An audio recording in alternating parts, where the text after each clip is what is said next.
Sampai Habib Zain waktu itu mengatakan man laisa lahu zikr laisa lahu zakar, kata beliau. Nah ini saya ceritakan sama ibu-ibu muslimat, itu ada yang nanya, Bu, itu Pak, itu kalau ibu-ibu ini zikir terus apa ya bisa keluar zakarnya? Saya bilang bisa. Assalamualaikum warahmatullahi wabarakatuh.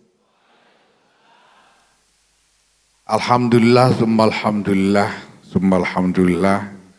Segala syukur kepada Allah, begitu banyak nikmat yang harus kita syukuri. Saya sendiri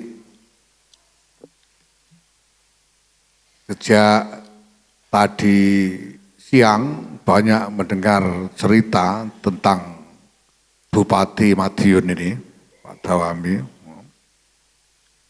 dari teman-teman, dan terus terang saja sebagai Ketua Umum Pengurus Besar Nahdlatul Ulama, saya ikut merasa bangga ada Bupati Madiun yang seperti ini. Saya selalu kepada teman-teman saya sampaikan bahwa kader Nahdlatul Ulama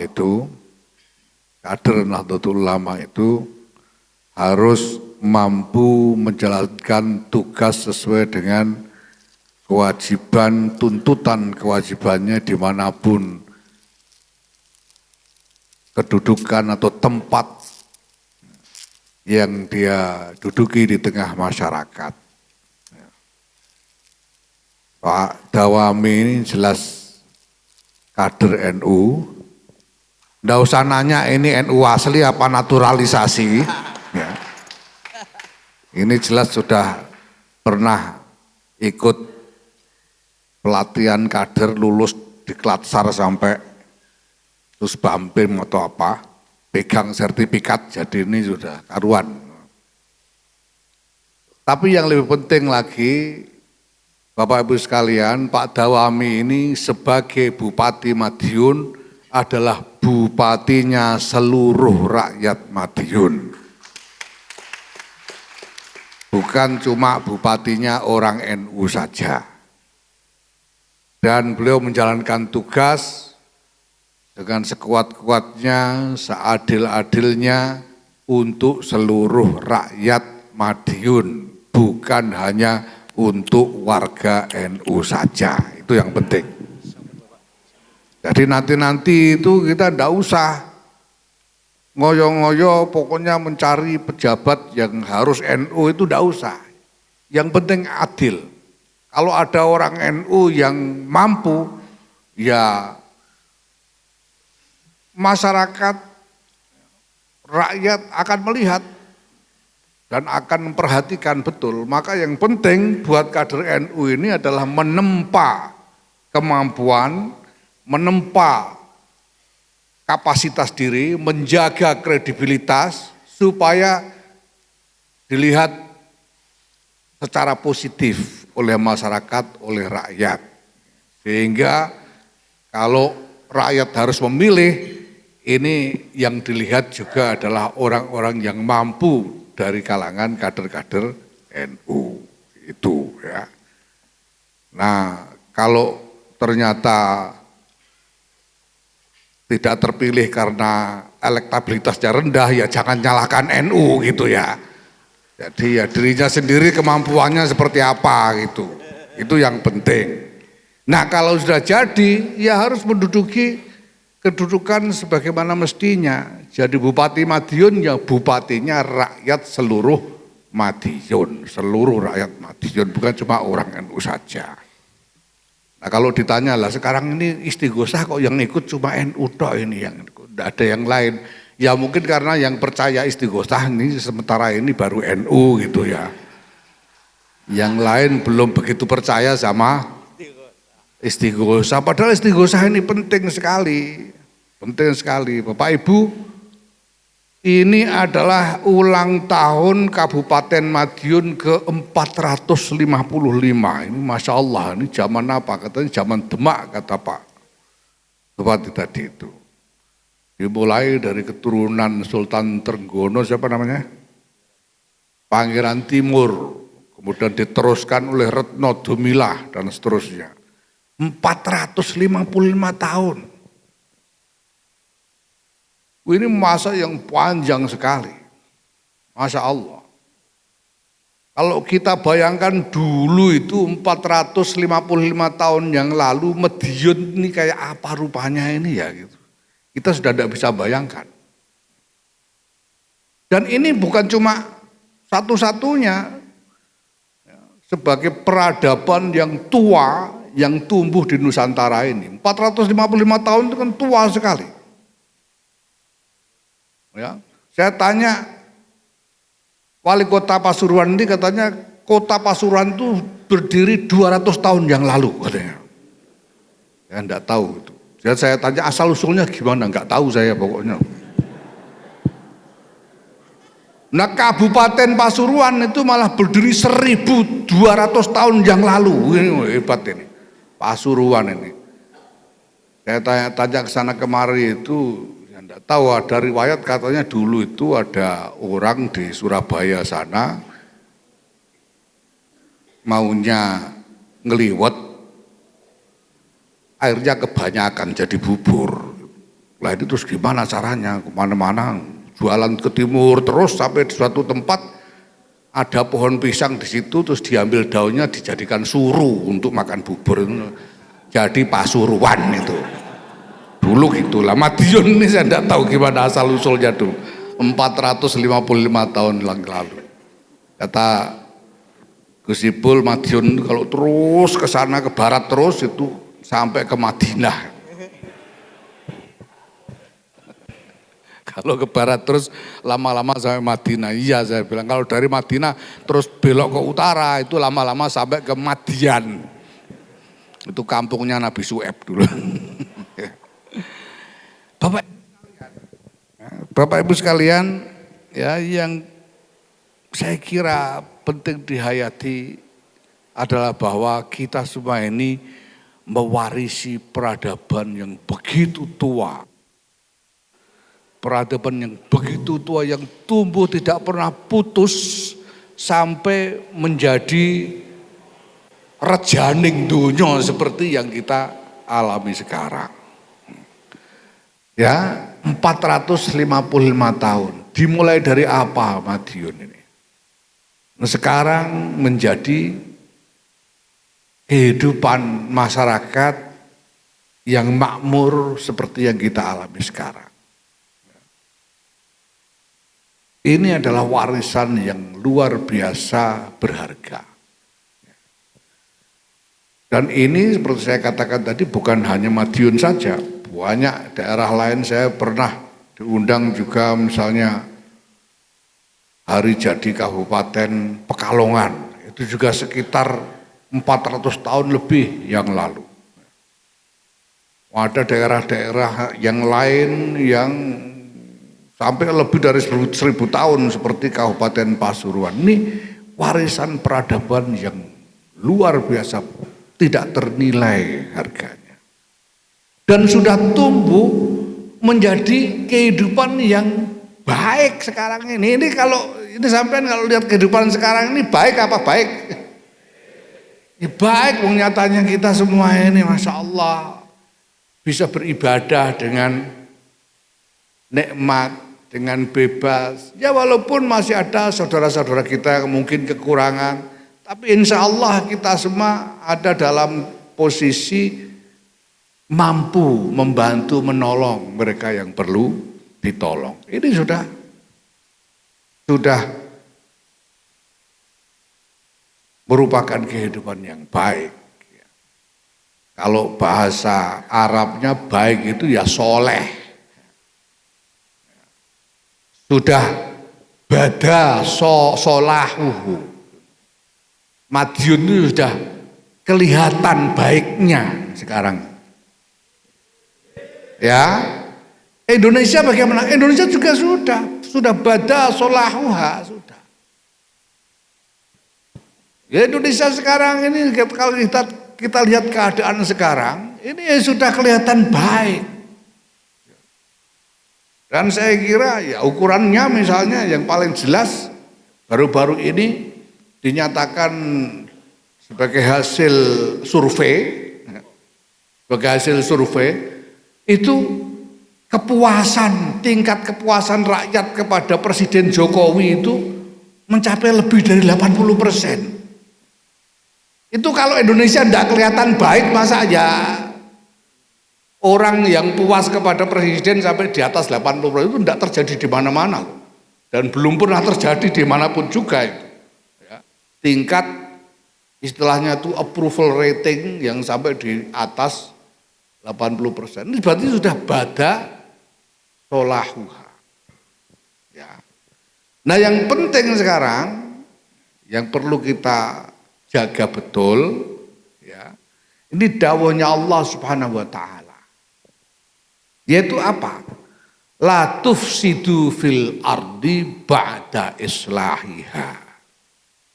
Kalau sudah kelihatan baik, jangan dirusak. Ya. La tufsidu fil ardi ba'da islahiha. Indonesia ini sudah kelihatan baiknya, sudah kelihatan. Tapi masih ada korupsi, masih ada ini itu. Ya tidak ada. Dunia kok sempurna itu nunggu nanti mati dulu di surga baru sempurna.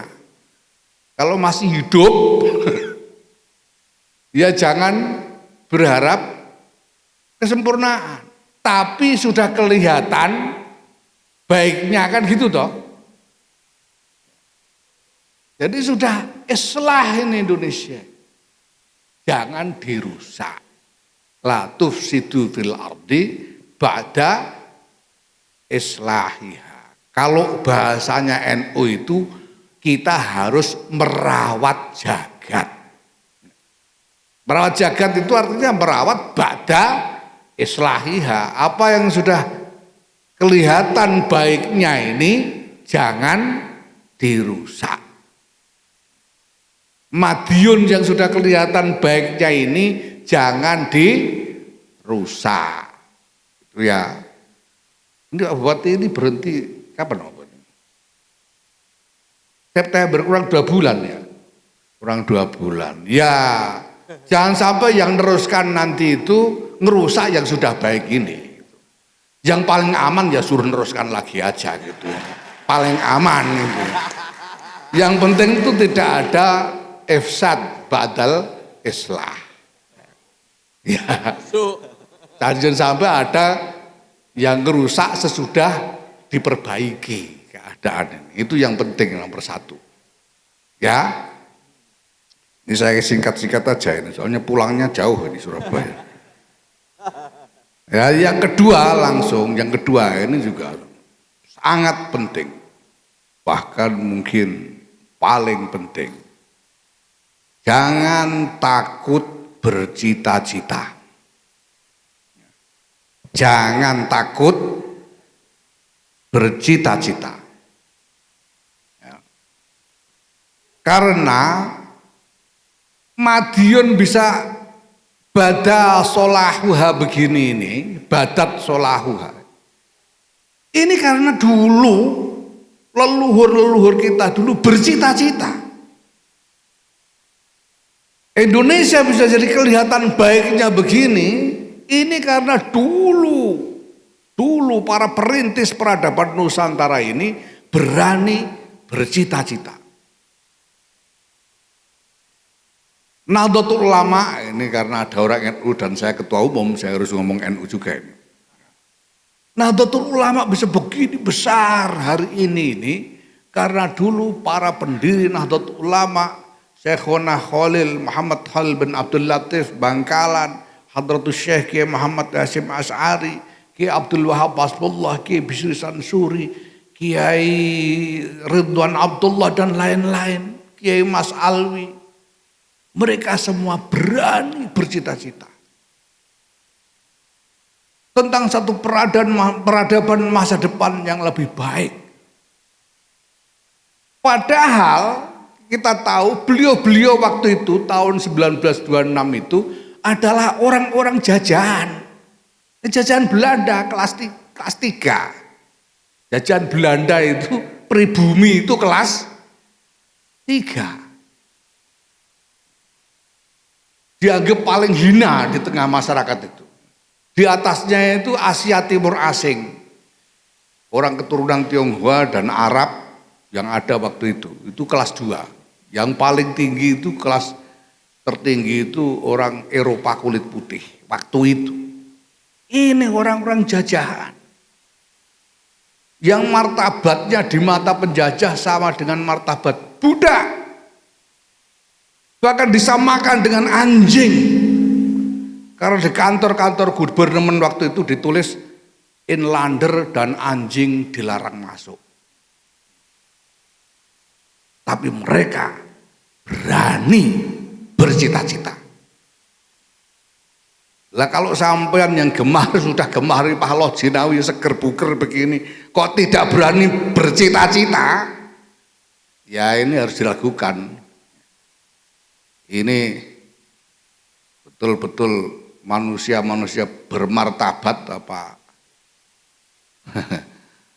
orang-orang nguncis yang tidak berani berharap kepada masa depan. Jadi berani bercita-cita itu penting.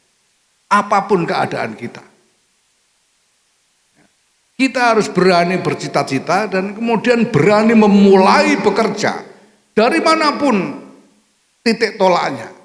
Mulai bekerja untuk mengupayakan tercapainya cita-cita itu. Apa cita-cita dari para pendahulu kita? Cita-cita dari Raden Timur, dari Retno Dumilah, cita-cita dari Bung Karno, dari Ki Agus Salim, cita-cita dari Hadratus Syekh Kiai Muhammad Hasyim Asy'ari, Kiai Wahab Hasbullah dan lain-lain, cita-citanya adalah membangun peradaban di masa depan. Peradaban yang lebih baik untuk kita semua di masa depan. Maka kita harus berani menetapkan cita-cita untuk membangun peradaban. Dan jangan takut, apakah mungkin tercapai? Jangan khawatir. Apapun keadaan kita, jangan khawatir bahwa cita-cita itu mungkin atau tidak mungkin tercapai. Jangan khawatir. Karena yang penting adalah pertama-tama adalah kehendak. Kehendak yang sungguh-sungguh. Azam yang sungguh-sungguh itu yang pertama-tama harus ada. Kalau tidak ada azam, ya tidak ada apa-apa. Kita lihat sejarah dari peradaban-peradaban yang pernah tumbuh menjadi peradaban besar selama ini dimulai dari tokoh-tokoh sejarah yang berani bercita-cita. Rasulullah Muhammad SAW sendirian Muhammadun Rasulullah sendirian. Nerima wahyu pertama kali aja ketakutan Kanjeng Nabi. Tapi sudah itu beliau berani meneguhkan azam, cita-cita untuk membangun peradaban. Ini penting. Nah kalau sudah bercita-cita begitu, diingatkan oleh Quran, fa'idza azamta fatawakkal 'alallah. Jadi tawakal itu sejak punya azam. Orang tawakal itu jangan cuma kalau ciloko baru tawakal, itu enggak. Sejak punya azam itu bertawakal. Tawakal itu artinya apa? Bersandar kepada Allah. Kenapa? Karena apapun yang akan terjadi, yang sudah terjadi, yang sedang terjadi, yang akan terjadi, ini semua terjadi karena takdir Allah dan karena qada dan qadarnya Allah. Maka semuanya terserah Allah. Ditawakal kepada Allah. Dulu itu saya pernah karena kebanyakan keluyuran di berbagai pelosok dunia fana ini, keluyuran ke Amerika, ke Eropa, ke Cina, ke mana-mana, dan saya melihat keadaan-keadaan yang buruk di berbagai tempat itu saya jadi ketakutan. Ini mau kiamat beneran apa enggak ini kok? Dunia orang isinya ini orang mau bertengkar, orang berkonflik, orang mau perang di mana-mana. Di Timur Tengah, di Eropa, di Amerika, Amerika Selatan, di semua hampir seluruh penjuru dunia ini mau kiamat beneran apa gimana? Terus kalau ini mau kiamat beneran, kita harus gimana? Karena kalau jadi kiamat itu buat saya muskil. Kiamat kok karena perang dunia itu muskil. Karena apa? Karena tidak sesuai skenario. Kiamat itu kan skenario-nya harusnya ada dajjal, terus ada peristiwa-peristiwa ini itulah. Ini kiamat kok karena perang ini tidak sesuai skenario gitu. Padahal kalau perang beneran ya ludes betul dunia ini. Kalau perang-perang besar terjadi lagi seperti perang dunia yang sudah terjadi di masa lalu. Ketakutan sekali, ketakutan. Kemudian alhamdulillah saya mendapatkan kesempatan untuk ya umroh lalu ziarah ke Madinah, dan di sana sengaja saya cari-cari hubungan untuk bisa sowan kepada Syekh Al-Habib Zain bin Ibrahim bin Smith Ba'alwi.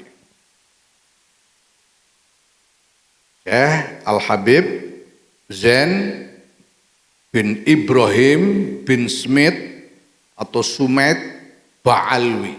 Kenapa saya cari? Beliau ini Habib kelahiran Condet.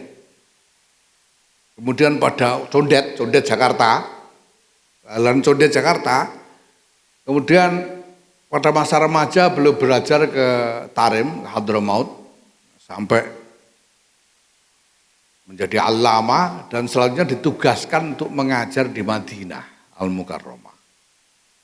Dan saya cari kenapa? Karena saya ingat dulu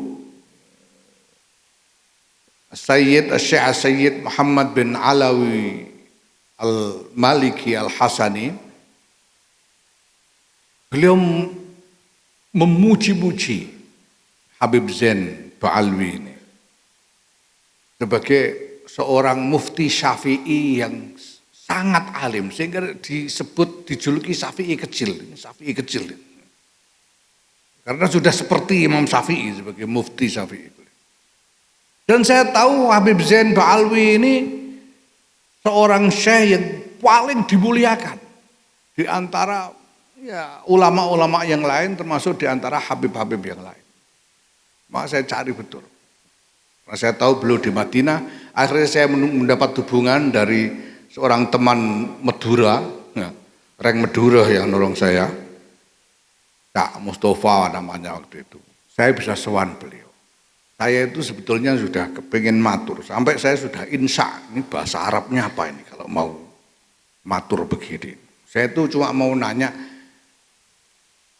ya Habib, ini sebetulnya kira-kira jadi kiamat apa enggak? Saya cuma nanya itu. Kalau jadi kiamat ini kita harus bagaimana? Saya pengen nanya begitu saya. Tapi setelah sampai di sana, menunggu sebentar, kemudian beliau menemui, salaman. Sebelum saya sempat matur apa-apa, Habib Zain Ba'alwi ini sudah ngendikan panjang-panjang yang isinya sebetulnya intinya itu menjawab pertanyaan saya. Walaupun belum saya sampaikan pertanyaan. Belum mulai menyangkaninya itu, mulainya itu agak jauh. Dia katakan kita ini ahlus sunnah wal jamaah, bukan syiah, bukan wahabi, kata beliau. Ahlus sunnah wal jamaah itu akidahnya mengikuti akidah Imam Abu Al-Hasan Al-Asy'ari dan Imam Abdul Mansur Al-Maturidi.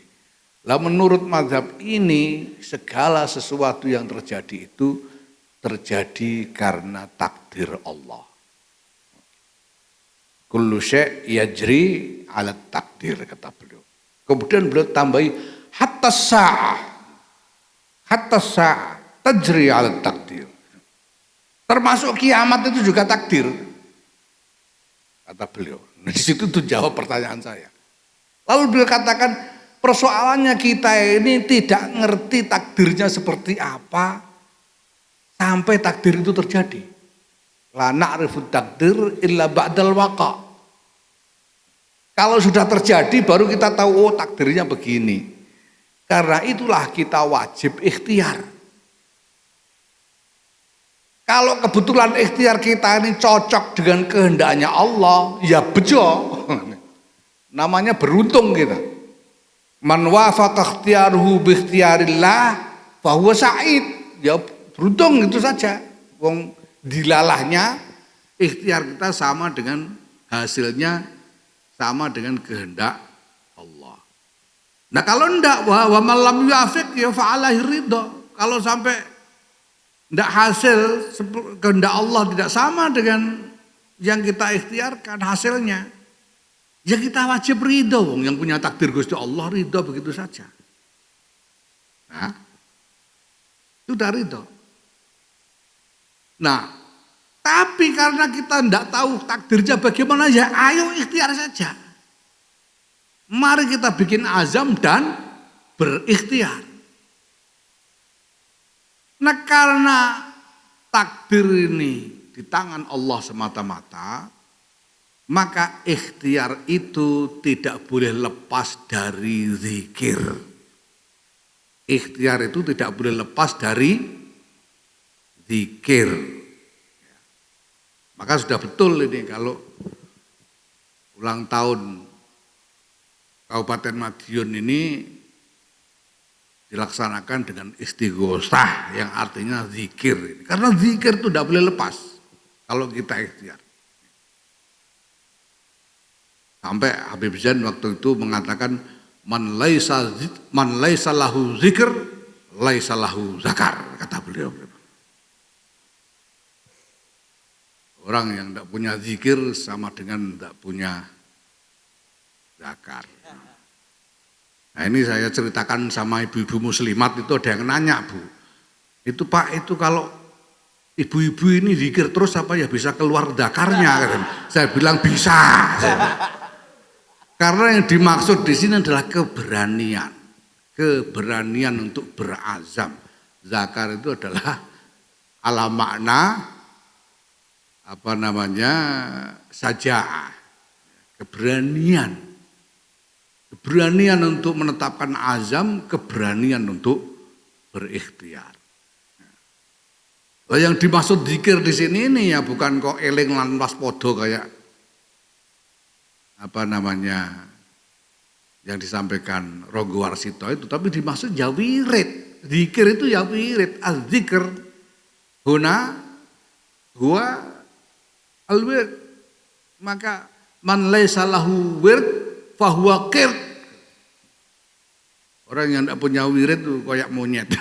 Kalau tidak punya, makanya jangan sampai tidak punya wirid ini ya. Sehari-hari itu harus punya wirid. Kalau tidak nanti termunyuk-munyuk sampean ya. Jangan sampai tidak punya wirid. Ini penting. Nah maka mari kita bersama-sama bertekad pertama merawat jagat dan berani bercita-cita untuk membangun peradaban. Ini yang kemudian dijadikan semboyan oleh Nahdlatul Ulama. Nanti kalau sampean terima surat resmi dari NU, itu di bawahnya ada tulisan merawat jagat, membangun peradaban. Itu nanti ceritanya panjang. Malam ini enggak usah dulu. Yang penting sekarang saya sebagai Ketua Umum Pengurus Besar Nahdlatul Ulama, atas nama Pengurus Besar Nahdlatul Ulama, atas nama Nahdlatul Ulama, Jam'iyah Nahdlatul Ulama, ikut mengucapkan selamat ulang tahun ke-455 kepada Kabupaten Madiun ini. Semoga Allah Subhanahu wa taala senantiasa melindungi Madiun dan pemimpin-pemimpinnya dan rakyatnya, memberikan kekuatan, memberikan bimbingan petunjuk menuju masa depan yang lebih baik dan terus membaik sampai ke akhir zaman insyaallah, amin. Wallahul muwaffiq ila aqwamit thariq. Wassalamualaikum warahmatullahi wabarakatuh.